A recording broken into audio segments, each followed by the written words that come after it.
এতিয়া তেখেতে student leader আছিলে SFI সৰ্বভাৰতীয় সংগঠন ষ্টুডেণ্ট ফেডাৰেশ্যন অফ ইণ্ডিয়াৰ তেখেতে নগাঁৱৰ লিডাৰ আছিলে।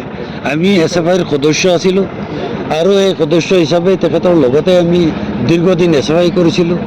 তাৰপিছত তেখেতক লৈ যোৱা হ'ল, পাৰ্টীয়ে তেখেতক DYFIৰ দায়িত্ব দিলে, যুৱ সংগঠন যিটো CPIMৰ, সেই যুৱ সংগঠনতো তেখেতৰ লগত কাম কৰিছোঁ। তাৰপিছত তেখেতক জিলা কমিটি CPIMৰ নগাঁও জিলা কমিটিৰ তেখেত সদস্য আছিল, দায়িত্বশীল পদত আছিল। মই জিলা কমিটিৰ এজন সদস্য আছিলোঁ, তেখেতৰ লগত পাৰ্টীৰ কাম কাজ কৰিছোঁ। তেখেতে সদায় অন্যায়ৰ বিৰুদ্ধে ন্যায়ৰ পক্ষে তেওঁ যুঁজি আহিছে, বিভিন্ন সংগ্ৰামত তেওঁ অংশগ্ৰহণ কৰিছে।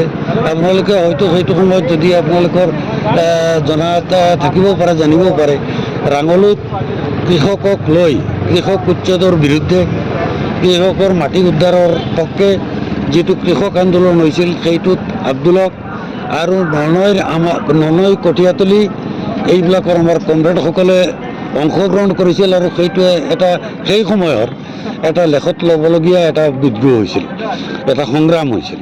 এই মানুহৰ ন্যায়ৰ পক্ষে যুদ্ধ কৰা এজন যোদ্ধাক হেৰুৱালোঁ।